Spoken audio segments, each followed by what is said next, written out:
అందరికీ నా నమస్కారాలండి. ఇంటర్మీడియేట్‌కి సంబంధించినటువంటి గ్రామర్‌కి సంబంధించిన టోటల్ ప్లేలిస్ట్ ఇది. పై డయాగ్రామ్ ఎలా గీయాలి, route map, bar diagram, table diagram, tree diagram, అలానే యానోటేషన్స్ ఎలా రాయాలి, ఆర్టికల్‌కి సంబంధించిన ప్రశ్నలు, టెన్సెస్‌కి సంబంధించినవి కానీ అన్ని ఎక్సర్‌సైజ్‌లు ఈ ప్లేలిస్ట్‌లో అయితే ఇవ్వబడ్డాయి. మీరు గనక గమనించినట్లయితే ఇక్కడి నుంచి మీకు ఏందంటే ఈ చివరి నుంచి అయితే మీకు ఐ కార్డ్స్ అనేవి రావడం జరుగుతుంది. ఈ విధంగా మీరు వీడియో చూస్తున్నప్పుడు అక్కడి నుంచి అయితే మీరైతే టోటల్ వీడియోస్ ఏవైతే ప్లేలిస్ట్ మనం చూసామో అవన్నీ కూడా మీరైతే యాక్సెస్ చేయొచ్చు. అట్లానే చివర్లో ఎండ్ స్క్రీన్స్ అనేవి రావడం జరుగుతుంది. అక్కడి నుంచి కూడా మీరు టోటల్ వీడియోస్ అయితే యాక్సెస్ చేయొచ్చు.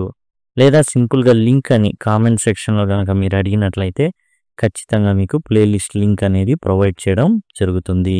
చూడండి, ఇప్పుడు మనం ఈ వీడియోలో వచ్చేసి పై డయాగ్రామ్‌ని ఎలా గీయాలి అనేది చూస్తున్నాం.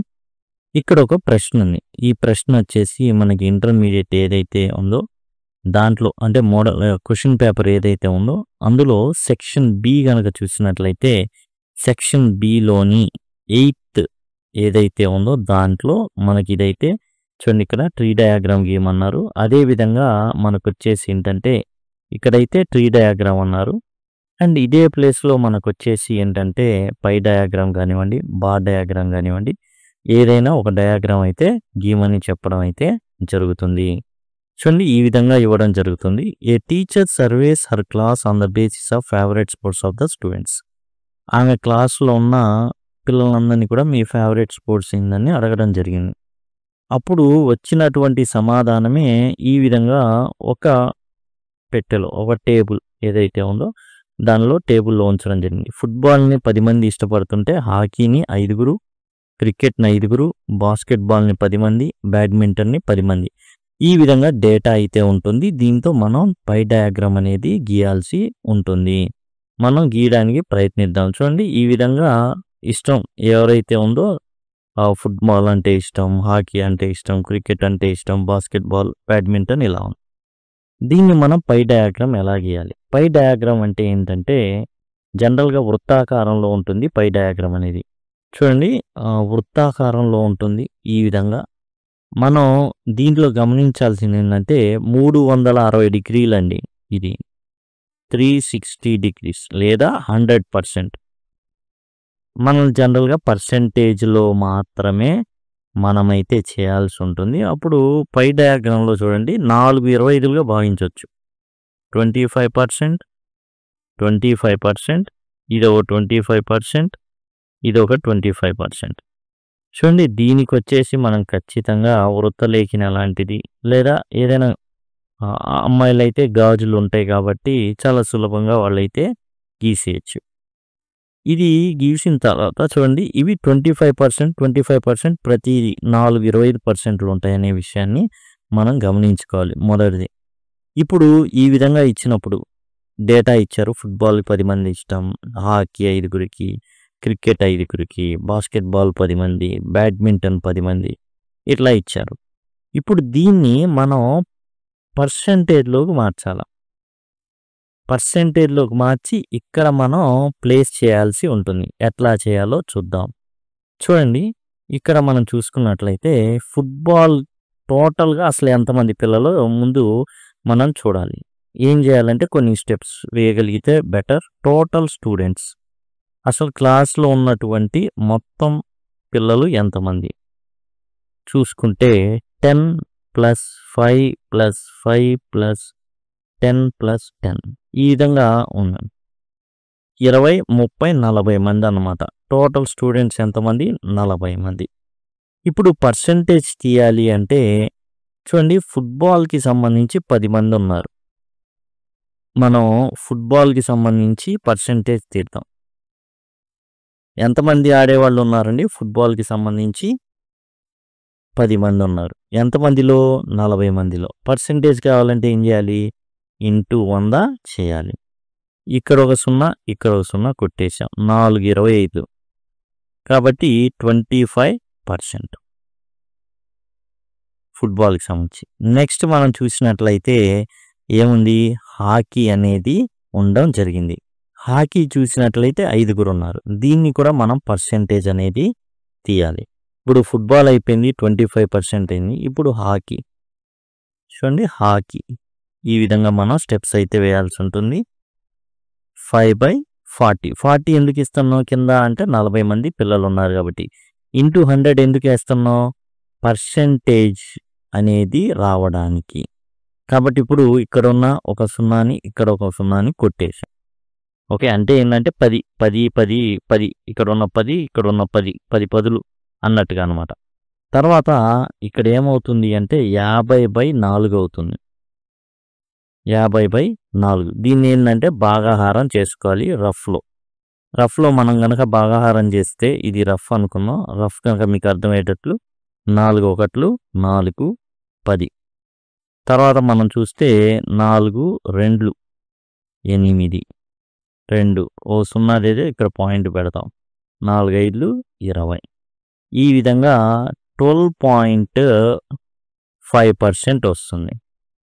ఓకే, ఈ విధంగా మనం కనుక చేస్తే 12.5% అయితే రావడం జరుగుతుంది. నెక్స్ట్ మనం చూసినట్లయితే క్రికెట్ అట్లానే 5. కాబట్టి సేమ్ ఇదే మనం తీసుకోవచ్చు. క్రికెట్ అంటే 5 40 మంది టోటల్. పర్సెంటేజ్ కోసం 1తో హెచ్ వేస్తున్నాం. ఎంత వస్తుంది, 12.5%. ఎట్లా వేసాం, ఇక్కడ ఉన్నది ఇక్కడ ఏదైతే 12.5% మనకు వచ్చిందో దాన్ని తీసాం. తర్వాత మనం చూసుకున్నట్లయితే బాస్కెట్బాల్ 10 మెంబర్స్. బాస్కెట్బాల్ది మనం తీసుకుంటాం. అదిగోండి బాస్కెట్బాల్ ఎంతమంది, 10 మెంబర్స్. 10/40 ఇంటూ 100. ఇక్కడ మనం 0 0 కొట్టేసాం అనుకోండి, 100/4 అంటే 25%. 4 25 100. 4 పావలాలు కలిస్తే రూపాయలాగా 4 25 కలిస్తే 100.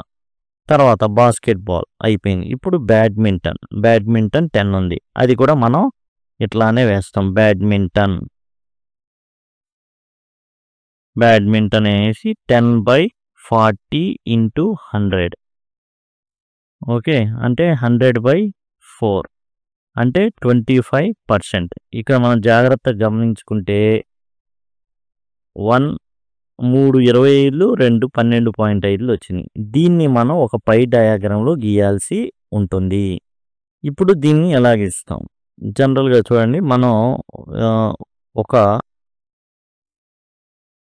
వృత్తాన్ని అయితే తీసుకుంటాం, అంటే గీస్తాం అన్నమాట.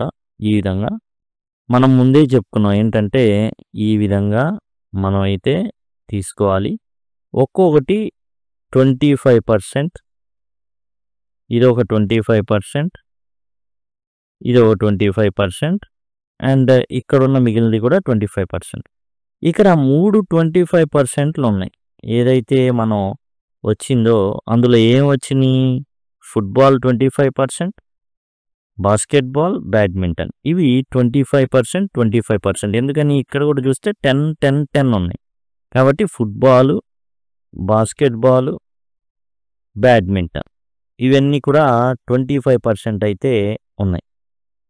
ఇక్కడ మనం రాస్తాం, ఇదేంటి, ఫుట్బాల్. నెక్స్ట్ ఏంటి, బాస్కెట్బాల్. అండ్ ఇదేంటి, బ్యాడ్మింటన్. లోపల రాస్తాం లేదా బయట రాసేస్తాం. ఇప్పుడు 12.5%. 25లో సగం ఎంత, 12.5. ఈ రెండిటి ఏమేమి ఉన్నాయి, 12.5% ఉన్నాయి. అంటే హాకీ ఒకటి, క్రికెట్ ఒకటి, 5 కాబట్టి హాకీ ఒకటి, క్రికెట్ ఒకటి మనం చూసుకున్నట్లయితే 12.5%, 12.5%. హాకీ ఏమో క్రికెట్. ఈ విధంగా మనం పై డయాగ్రామ్ అనేది గీయాల్సి ఉంటుంది. ఇక్కడ మనం పెద్దది గీసామనుకోండి, ఈ విధంగా పడతాయి. 25% ఫుట్బాల్ ఈ విధంగా. లేదనుకోండి అండ్ బయట చిన్నదే మీరు గీశారు అనుకుంటే బయట రాయొచ్చు. ఇక్కడ మనం రాయొచ్చు అనమాట. ఈ ప్లేస్లో మనం అయితే ఇట్లా హాకీ, క్రికెట్కి ఎలా రాశానో అలా రాయొచ్చు. దీన్ని ఏంటంటే కలర్‌ఫుల్‌గా చేయాలి, మనం పేపర్ కొంచెం కలర్‌గా ఉండాలి అనుకున్నా కూడా చేసుకోవచ్చు. బ్లూ, బ్లాక్ పెన్సిల్ గనక తీసుకెళ్తే కొంచెం కలరింగ్ అనేది కొంచెం డిఫరెంట్ కలర్స్ అనేవి వాడుకోవచ్చు. ఇదండి టోటల్‌గా ఇట్లా మనం పై డయాగ్రామ్ అనేది గీయాల్సి ఉంటుంది. సెక్షన్ బి రాస్తాం, క్వెషన్ నంబర్ రాస్తాం. అట్లానే పై డయాగ్రామ్ అని హెడ్డింగ్ పెట్టేస్తాం. ఇక్కడ మీకు కనబడుతుంది కదా! ఈ విధంగా పై డయాగ్రామ్ అని పెట్టేసి ఇట్లా మనం ఏందంటే టోటల్ ఈ విధంగా చేసి ఎంత పర్సెంటేజ్ వచ్చినాయో చూసిన తర్వాత ఈ విధంగా ఒక వృత్తాకారాన్ని గీస్తాం. అది జనరల్‌గా వృత్తలేఖిని తీసుకెళ్తే చక్కగా వస్తుంది. అమ్మాయిలైతే ఈ బ్యాంగిల్స్ ఉంటాయి కాబట్టి సరిపోతుంది. ఒక స్కేల్ సహాయంతో నీట్‌గా ఇట్లా ఇదేందంటే చెప్పడం కాబట్టి ఇక్కడ ఓకే. కాకపోతే అక్కడ మాత్రం కొంచెం నీట్‌గా ప్రెజెంట్ చేస్తే మనకు ఫుల్ మార్క్స్ అనేవి వస్తాయి. దీనికొచ్చేసి 5 మార్కులనేవి ఇవ్వడం జరిగింది కాబట్టి దయచేసి ఆ విషయాన్ని గమనించండి. పై డయాగ్రామ్ అనేది ఈ విధంగా గీయాల్సి ఉంటుంది. Thank you. Thanks a lot. And మీరు గమనించినట్లయితే ఇక్కడ నుంచి ఐ కార్డ్స్ వచ్చుంటాయి. అక్కడి నుంచి మీరు యాక్సెస్ చేయండి. టోటల్ ఏవైతే వీడియోస్ ఉన్నాయో ప్లేలిస్ట్ యాక్సెస్ చేయొచ్చు. అట్లానే ఇప్పుడు ఒక 10 సెకండ్స్‌లో మీకు ఇలా ఎండ్ స్క్రీన్స్ వస్తాయి. అక్కడి నుంచి యాక్సెస్ చేయొచ్చు. లేదా సింపుల్‌గా లింక్ అని గనక కామెంట్ సెక్షన్‌లో అడిగినట్లయితే మీరు చక్కగా ప్లేలిస్ట్ లింక్ అనేది పొందుతారు. అక్కడి నుంచి టోటల్ వీడియోస్ అన్నీ కూడా యాక్సెస్ చేయొచ్చు. Thank you. Thanks a lot.